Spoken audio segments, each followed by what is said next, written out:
Assalamualaikum warahmatullahi wabarakatuh.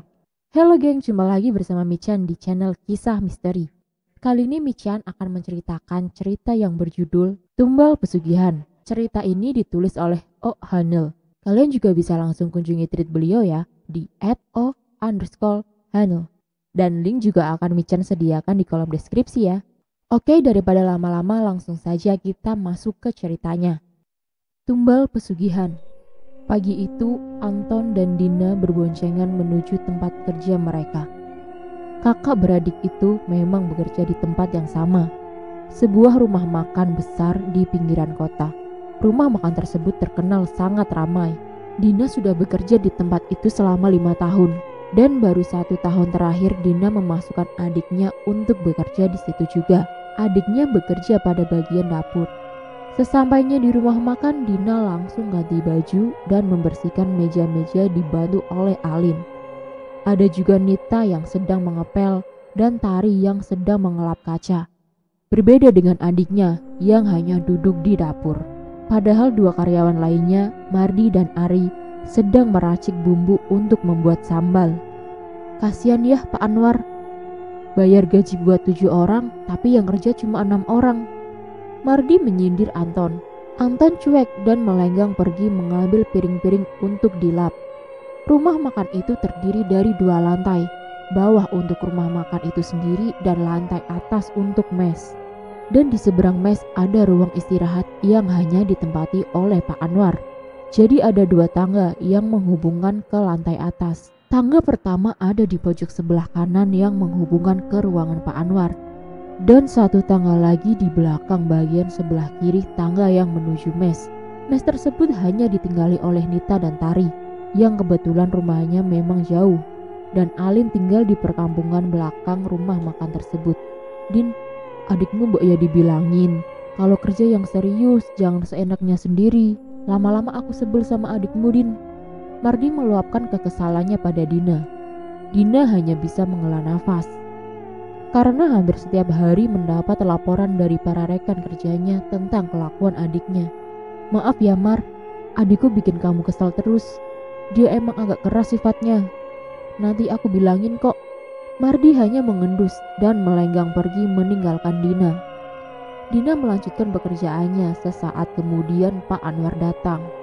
Sosok parubaya dengan perawakan besar berkulit kuning langsat dengan matanya yang teduh dan suara yang lemah namun tegas, meminta semua karyawan untuk berkumpul di dapur. Hari Senin depan kita ada pesanan untuk sekolah sebanyak 300 nasi box. Karena barang harus dikirim jam 6 pagi, jadi saya minta kalian seperti biasa untuk tinggal di mes. Ada yang mau izin? Semua saling memandang satu sama lain. Kalau tidak ada, saya anggap semua menyanggupi. Untuk yang laki-laki nanti bisa tidur di bawah saja ya. Untuk perempuan tidur di atas. Semua mengangguk setuju. Saat Dina hendak berjalan keluar, Pak Anwar menyegat Dina. Din, kamu ikut saya ke ruangan saya ya. Dina mengangguk seraya mengikuti Pak Anwar. Maaf, ada apa ya Pak? Pak Anwar mempersilahkan Dina untuk duduk di sebelah Pak Anwar. Gini Din, kamu jangan tersinggung ya. Saya cuma mau bilang, tiap hari saya lihat di CCTV, Anton kok kerjanya kayak nggak serius. Sukanya main HP terus. Perasaan Dina kembali terguncang. Dia sebenarnya sudah lelah menasehati Anton karena sifatnya tidak pernah berubah. Kalau dia seperti itu terus, nanti saya tegur langsung dia Pak. Saya juga udah capek ya Din, tiap hari pasti ada yang mengadu saya via SMS tentang kelakuan adikmu itu. Dina menghela nafas. Dia bingung harus bagaimana. Dina takut kalau Anton sampai dipecat karena susah mencari pekerjaan untuk laki-laki, apalagi pendidikannya hanya sampai SMP. Padahal Pak Anwar sudah berbaik hati mengizinkan Anton untuk bekerja di rumah makan miliknya. Untuk apa saya mempekerjakan orang, menggaji orang, tapi orangnya tidak bekerja dengan benar? Bukan cuma saya saja yang rugi, tapi karyawan lain juga lama-lama bisa stres kalau punya partner seperti Anton. Dina tertunduk, air matanya mulai mengalir. Pak, saya minta maaf karena sudah membawa Anton kemari. Saya janji akan menasehati dia nanti Pak. Kali ini Pak Anwar masih bisa memaafkan Anton. Dia mempersilahkan Dina untuk bekerja kembali. Sesampainya di bawah, Alin yang melihat mata Dina sembab mencoba mendekati Dina. Habis dimarahin Din. Dina belum mau menjawab. Dia hanya mengelap bekas-bekas air mata di pipi dan ujung matanya. Alin hanya bisa mengelus-elus pundak Dina. Aku capek nasihatin Anton, tapi dia gitu, gak mau berubah. Dina kembali menangis. Alin menuntun Dina untuk duduk. Sesaat Mardi mengintip dari balik pintu dapur. Mardi yang sepertinya paham dengan situasi tersebut menghampiri Dina dan Alin. Mardi ikut duduk di antara Dina dan Alin. Din, Anton ya, aku udah bilang kalau masak nasi itu jangan ditinggal. Tahu sendiri masaknya pakai tungku. Tuh lihat, gosong. Bau sangit semua Din nasinya. Habis aku dimarahin Pak Anwar Din. Alin mencubit tangan Mardi. Apaan sih kamu Mar? Kamu gak usah memperkeruh keadaan. Dina pergi meninggalkan Mardi dan Alin. Dia berjalan ke atas menuju mes. Di tangga, Dina bertemu dengan Nita. Nit, kamu gantiin aku di kasir dulu ya. Aku lagi gak enak badan. Aku mau istirahat sebentar di mes. Ya udah Din, kamu istirahat aja. Dina berjalan menuju kamar mes. Saat sedang rebahan, Dina merasa hawa dingin menyelimuti ruangan kamar mes tersebut. Dina mengambil selimut milik Tari, tapi Dina masih merasa amat kedinginan. Sayup-sayup Dina mendengar seperti alunan lagu Mandarin. Dina penasaran dan mencoba melihat ke seberang ruang Pak Anwar. Pak Anwar memang masih memiliki darah campuran Tionghoa. Jadi tidak heran kalau sering terdengar alunan lagu Mandarin di tempat tersebut. Dari kejauhan, Dina melihat Pak Anwar sedang menari-nari. Yang aneh adalah di ruangan itu tidak ada siapapun selain Pak Anwar. Tapi Pak Anwar terlihat seperti sedang berdansa dengan seseorang. Aneh, hanya itu kata yang keluar dari mulut Dina. Semua orang yang mengenal Pak Anwar pun pasti akan heran jika melihat apa yang dilihat oleh Dina. Karena selama ini Pak Anwar dikenal sebagai orang yang tegas, bijak, dan sama sekali bukan orang yang akan melakukan hal seperti itu. Mungkin sifat aslinya memang seperti itu. Batin Dina yang masih mengawasi Pak Anwar. Samar-samar Dina mendengar suara wanita tertawa yang diikuti oleh suara tertawa Pak Anwar. Dina kaget dan merinding. Dina mencoba mencari-cari di mana sosok wanita yang tertawa tersebut. Dina sangat yakin bahwa Pak Anwar saat itu sedang sendirian. Matanya menelusuri seluruh sudut ruangan di seberang kamarnya, tapi dia tidak menemukan apapun. Tiba-tiba suara alunan lagu Mandarin itu terhenti. Pak Anwar terduduk seperti orang lemas karena takut terjadi apa-apa. Dina berencana untuk turun dan memberitahu teman-temannya. Tapi baru saja Dina berbalik, di depannya berdiri sesosok wanita mengenakan kebaya kuning, bersanggul. Terlihat seperti wanita normal yang sedang ada di acara pernikahan. Sampai akhirnya wanita tersebut membuka mulutnya. Keluar cairan hitam busuk mengalir dari mulutnya. Matanya melotot dan kulitnya menghitam. Sontak Dina langsung menjerit kencang sekali dan pingsan. Tari, Alin, dan Nita yang mendengar suara jeritan tahu bahwa itu suara Dina. Mereka langsung lari naik ke atas meninggalkan para konsumen dengan tatapan bingung mereka. Saat melewati dapur, mereka dicegat oleh Ari. Ada apa Mbak Alin? Alin tidak menjawab karena penasaran. Ari ikut lari mengikuti Alin dan yang lainnya. Sesampainya di mes, mereka mendapati pemandangan yang mengerikan. Dina terkapar dengan darah di mana-mana. Terlihat Pak Anwar dengan panik menghampiri para karyawannya yang sedang syok. Panggil Anton, ucap Pak Anwar. Ari pun langsung turun untuk memanggil Anton. Bangsat, Mbak Dina kenapa? Ambulan, ambulan. Anton sangat panik melihat keadaan Dina. Dia langsung menggendong Dina dan menyuruh yang lain untuk memanggil ambulan. Dengan cekatan Pak Anwar langsung membuka pintu mobilnya. Pakai mobil saya saja. Nita sama Tari di sini saja ngurus konsumen. Mardi sama Ari ngurus dapur ya, Ri. Yang ikut Anton sama Alin saja. Sesampainya di rumah sakit, Dina langsung diurus oleh para perawat dan dokter. Alin, Anton, dan Pak Anwar hanya bisa menunggu di lobi. "Ton, mbakmu itu kenapa sih?" Dengan nada gelisah, Pak Anwar bertanya kepada Anton yang Anton sendiri pun tidak tahu apa maksud dari pertanyaan tersebut. "Tadi itu saya lihat Dina lagi bentur-benturin kepalanya sendiri ke tembok kamar mes. Waktu saya perhatikan, tiba-tiba dia teriak kenceng banget. Jadi saya langsung turun dan naik lagi ke mes. Terus udah ada kalian." Anton merasa frustasi karena tidak tahu apa yang sebenarnya menimpa kakaknya. Sementara Alin, dia merasa janggal dengan pernyataan Pak Anwar karena dia tahu sekali sifat Dina. Walaupun dalam keadaan seburuk apapun, Dina tak akan menyakiti dirinya sendiri. Hanya itu yang ada di pikiran Alin. Hampir 1 jam berlalu. Dalam keheningan setelah pernyataan Pak Anwar, Anton tidak mengatakan sepatah kata pun. Begitu juga dengan Alin. Mereka hanya melamun dan menunggu kabar dari Dina. Sampai akhirnya lamunan mereka terpecah oleh seorang perawat yang mengatakan bahwa Dina tidak mengalami luka serius. Hanya robekan di dahi yang sudah dijahit dan memperbolehkan Dina untuk pulang. Setelah mengantar Dina pulang, Anton dan Alin kembali ke rumah makan. Masih dengan keadaan sedikit tegang, Anton berjalan ke dapur untuk melanjutkan pekerjaannya. Kasihan Dina ya, jadi kesiksa sendiri gara-gara punya adik kayak dia. Mardi berbisik kepada Ari dengan suara agak keras yang sepertinya memang sengaja agar Anton mendengar perkataan tersebut. Anton yang sedari tadi memang sedang halut pikirannya termakan oleh omongan Mardi dan tidak bisa membendung emosinya lagi. Anton mencekeram kerah baju Mardi dan langsung menghujamkan kepalan tangannya ke rahang Mardi. Mardi jatuh tersungkur dan menabrak tumpukan piring yang menimbulkan suara yang keras.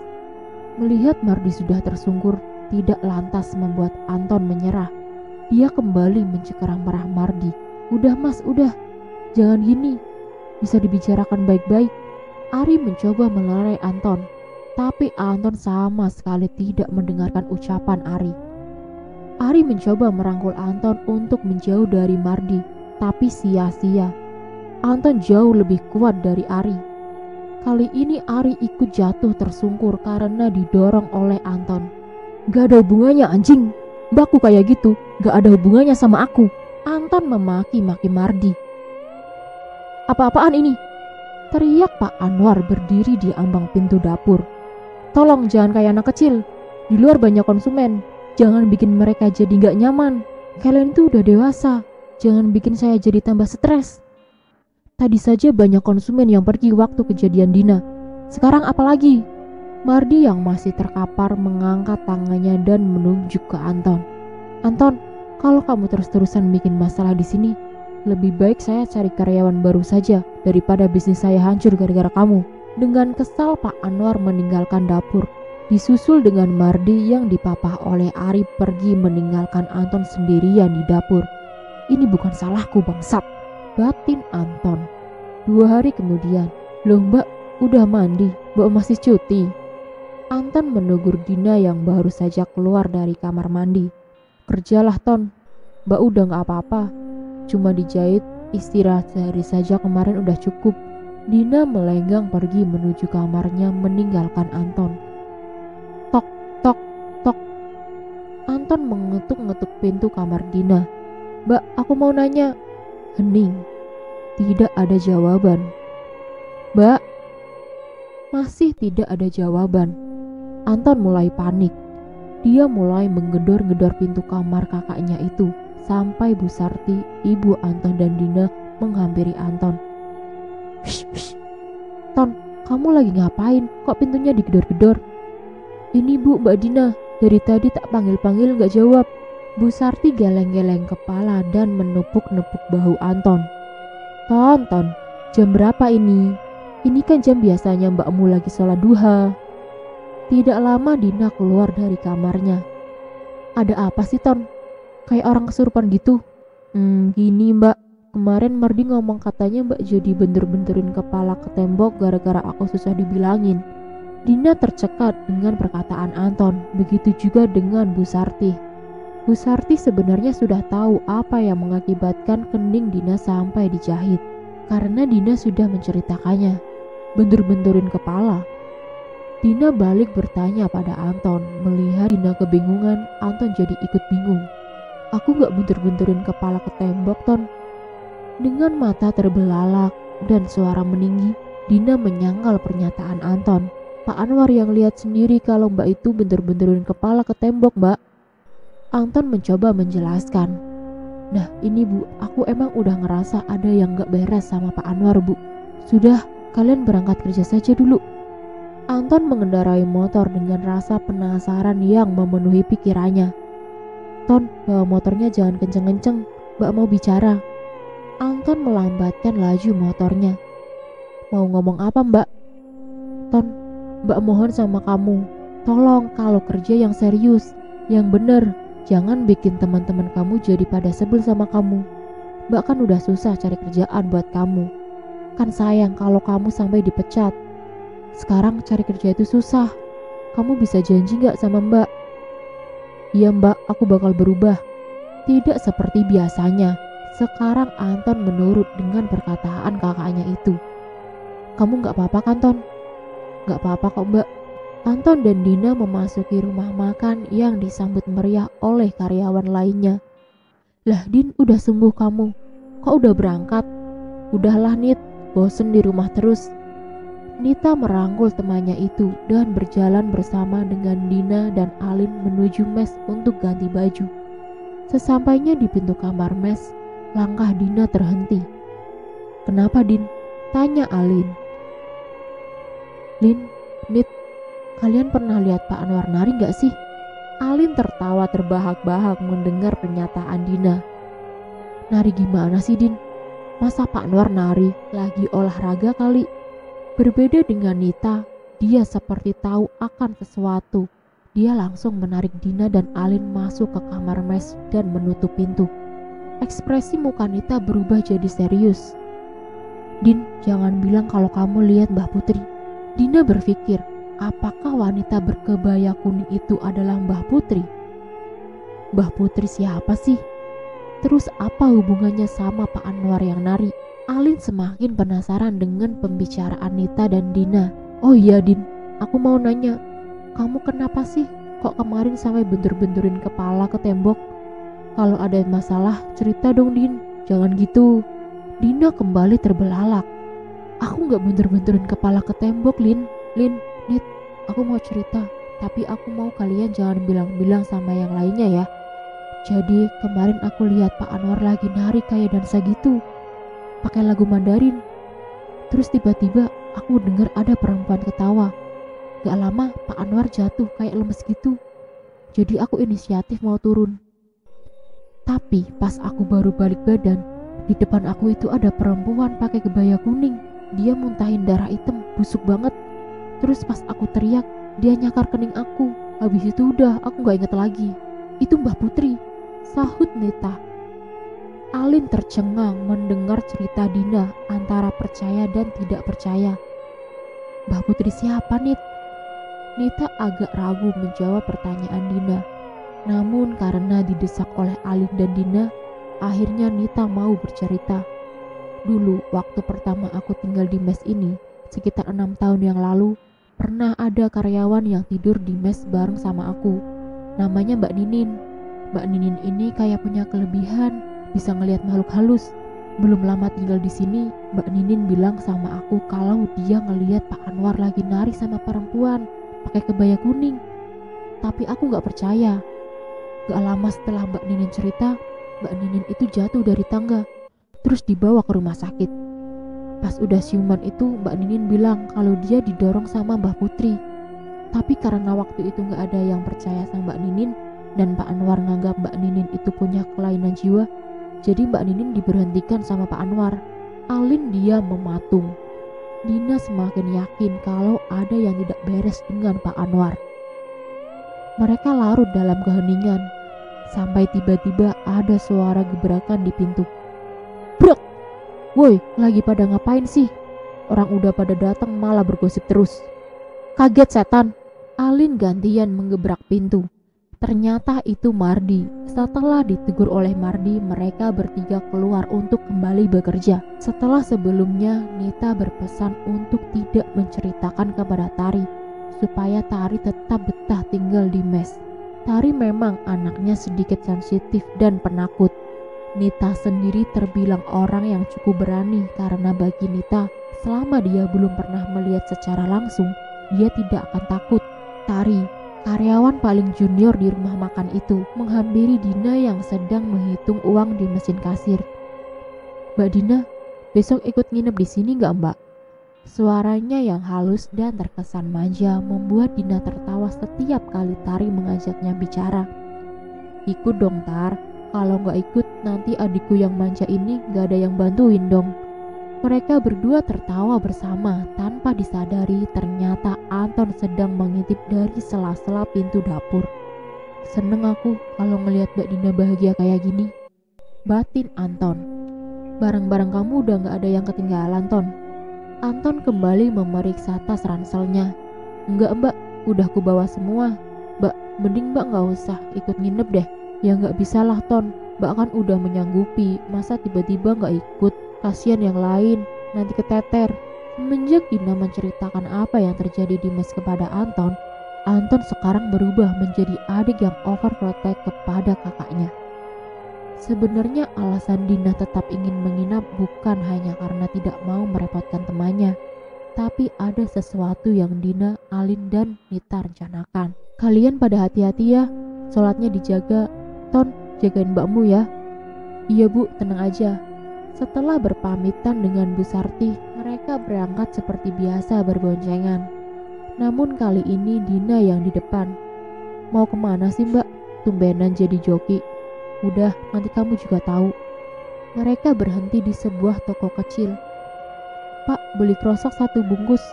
Anton penasaran untuk apa Dina membeli garam krosok. Setelah membayar, mereka kembali melanjutkan perjalanan ke rumah makan. Mbak mau buat apa sih beli garam krosok? Nanti malam kamu tak kasih tahu Ton. Nanti kalau rumah makan udah tutup, kamu jangan tidur dulu ya. Nanti aku kasih kode. Kalau lampu kamar mes aku matiin, kamu ke atas ya. Anton cukup mengerti mendengar arahan dari kakaknya itu. Anton tahu Dina itu cukup pemberani. Hanya saja dalam hati Anton ada sebuah ketakutan. Takut kalau sampai terjadi apa-apa lagi dengan kakaknya itu. Motor jangan kamu parkir di dalam ya. Kamu titipin di rumah Alin aja. Aku udah ngomong kok sama Alin. Mbak, sebenarnya mau ngapain sih? Jangan sampai pesanan yang 300 itu jadi terbengkalai loh mbak. Dina sedikit terkekeh mendengar perkataan Anton. Ternyata Anton sudah benar-benar berubah. Bahkan dia sampai mewanti-wanti kakaknya tentang urusan pekerjaan. Enggak lah Ton, kamu tenang aja. Pekerjaan kan kita kerjain bareng-bareng sama yang lain. Kerjainnya juga kan mulai dari jam 12 malam. Jadi masih ada waktu. Sesampainya di rumah makan, Dina langsung menuju mes dan meletakkan garam krosok di bawah kasur supaya tidak terlihat oleh Tari. Setelah itu dia turun dan melanjutkan pekerjaannya. Di dapur Anton tidak bisa fokus bekerja. Dia sangat penasaran dengan rencana Dina. Ada apa Ton? Ngelamun terus. Mardi yang sudah melunak kepada Anton paham bahwa ada yang mengganggu pikiran Anton. Mas, kamu kerja di sini sudah berapa lama? Mardi tersenyum sinis. Tumben kamu mau ngobrol sama aku Ton. Anton tidak menjawab. Dia merasa malu karena selama ini terlalu merepotkan teman-temannya. Aku yang pertama kali kerja di sini Ton. Setelah aku masuk, baru si Ninin sama si Nita. Ninin siapa mas? Mardi mendekat, berbisik kepada Anton. Dia dulu karyawan sini, tapi dia itu sinting, ucap Mardi sembari meletakkan jari telunjuk miring di keningnya. Sontak Anton tertawa terbahak-bahak yang diikuti oleh tawa Mardi. Namun hal aneh terjadi. Tiba-tiba Mardi diam 1000 bahasa. Ton, kamu dengar gak? Dengan muka tegang, Mardi menepuk-nepuk bahu Anton. Dengar gak Ton? Anton menghalau tangan Mardi. "Dengar apa, Mas? Jangan bikin takut." Mardi mendekatkan telinga ke tembok yang diikuti oleh Anton. "Gila, Mas, ada cewek ketawa." Anton menjauh dari tembok. "Hush, jangan berisik." Mardi masih mencoba mendengarkan. "Ton, cewek nangis, Ton. Nangis, Cok." Anton menarik baju Mardi supaya menjauh dari tembok. "Jelas-jelas ketawa." Setelah mereka menjauh dari tembok, tiba-tiba ada suara perempuan tertawa melengking. Anton dan Mardi refleks langsung lari. Saat membuka pintu keluar, mereka bertabrakan dengan Ari. "Dan Cok, ngapain kamu di jalan? Minggir!" Seketika itu Ari disemprot oleh Mardi. Melihat Mardi dan Anton lari keluar, Ari pun ikut lari keluar. Tanpa sadar, mereka berlari sampai di parkiran. Dengan nafas tersengal-sengal, Ari menghentikan Mardi dan Anton. Mas, pada ngapain sih lari-larian?" "Gak ada apa-apa kok," jawab Mardi. Anton menatap Mardi. Mardi memberi kode kepada Anton untuk tidak menceritakan kepada Ari. Anton menurutinya, tapi jelas sekali Ari tidak akan percaya begitu saja dengan apa yang dikatakan Mardi. Siang itu dilalui oleh Mardi dan Anton dengan perasaan tidak nyaman. Siang itu dilalui oleh Mardi dan Anton dengan perasaan tidak nyaman. Anton yang jadi paranoid berinisiatif memutar MP3 surat Yasin melalui HP-nya. Tapi hal aneh terjadi lagi. Pak Anwar yang sedari pagi berada di ruangannya dan ruangannya yang notaben berada di lantai 2, tiba-tiba turun ke dapur hanya untuk menyuruh Anton mematikan MP3-nya. "Wah, HP-mu canggih banget, Ton. Bisa kedengeran sampai lantai 2. Setannya pada kepanasan tuh." Mardi yang merasa aneh dengan situasi itu bermaksud meledek Anton. Tapi perkataan Mardi justru didengar oleh Pak Anwar yang ternyata masih di depan pintu dapur. Brak!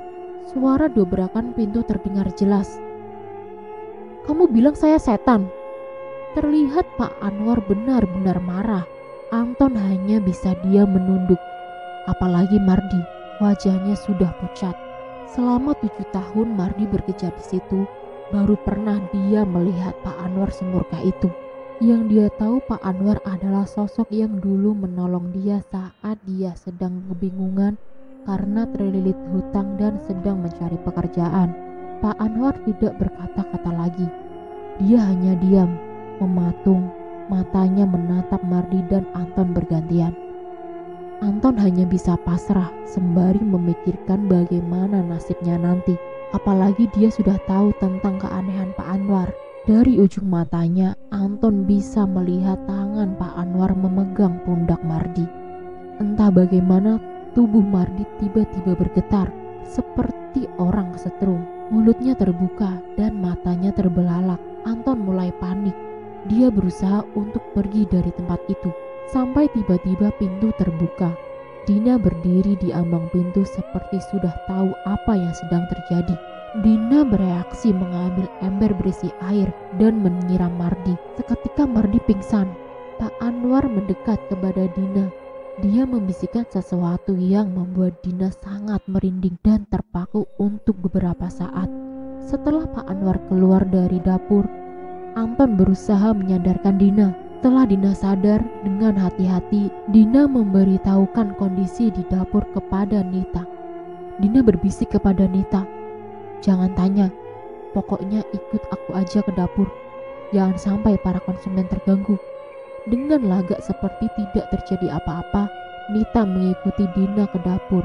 Sesampainya di dapur, Nita sangat syok melihat Mardi terkapar dalam kondisi basah. Mereka bersama-sama menggotong Mardi untuk ditidurkan di kursi. "Kok bisa sampai gini sih, Ton?" Anton mengacak-acak rambutnya. Dia frustasi. Anton tidak menyangka candaan yang terkesan sangat sepele bisa berakibat fatal kepada Mardi. Mereka merasa Pak Anwar semakin aneh. Bahkan sudah bukan seperti Pak Anwar yang mereka kenal. Tidak lama Mardi pun sadar dia seperti orang linglung yang tidak tahu apa yang sedang terjadi.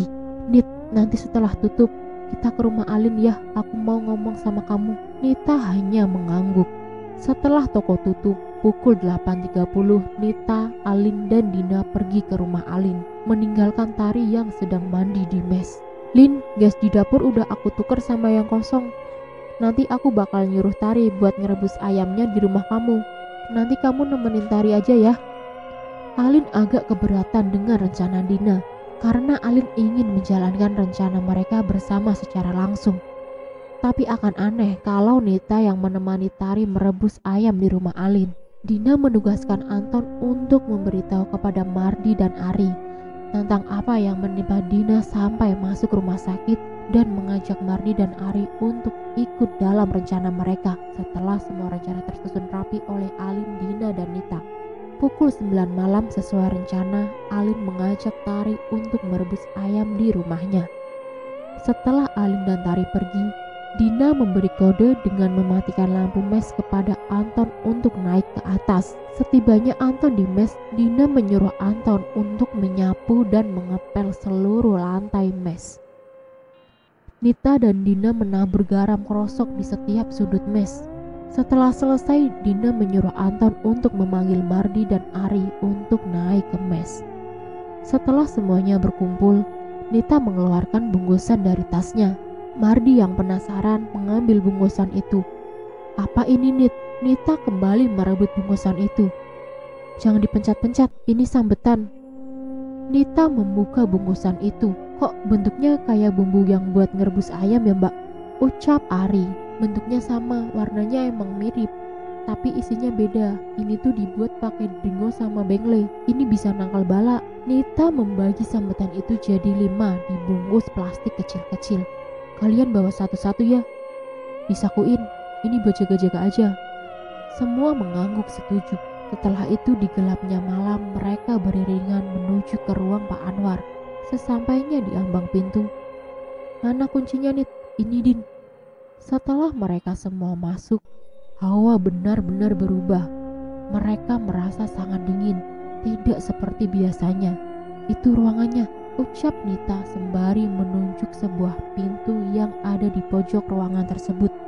Nita mengambil kunci lain untuk membuka ruangan tersebut. Kamu tahu ruangan ini dari mana, Nit? Tanya Mardi. Dari Mbak Ninin, jawab Nita singkat. Langkah Mardi terhenti. Gila kamu ya, orang senting kayak Ninin kok dipercaya? Nita tidak menjawab. Mardi melanjutkan langkahnya. Nita memegang kunci yang diambil dari meja Pak Anwar sore tadi sebelum Pak Anwar pulang. Nita menyusup ke ruangan Pak Anwar. Benar-benar Nita yang pemberani. Tapi di luar dugaan, pintu itu tidak terkunci. Ayo masuk, ajak Mardi. Semua mengekor di belakang Mardi. Ruang itu gelap. Mardi meraba-raba tembok untuk mencari saklar.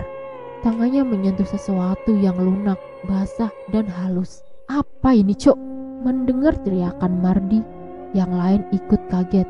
Nyalain dulu lampunya, nyalain. Ari mulai panik. Semua menyebar ke seluruh tembok untuk mencari saklar. Samar-samar Dina melihat sesuatu kecil menggantung. Dina merabanya. Ketemu. Ternyata saklarnya tidak di tembok, tapi menggantung di bawah lampu. Tek. Suara saklar yang dibarengi dengan nyalanya lampu. Dan sekali lagi Mardi berteriak, "Wah, kepala, Cok, kepala!" Anton yang melihat Mardi berteriak sangat kencang, refleks menutup mulut Mardi dengan tangannya.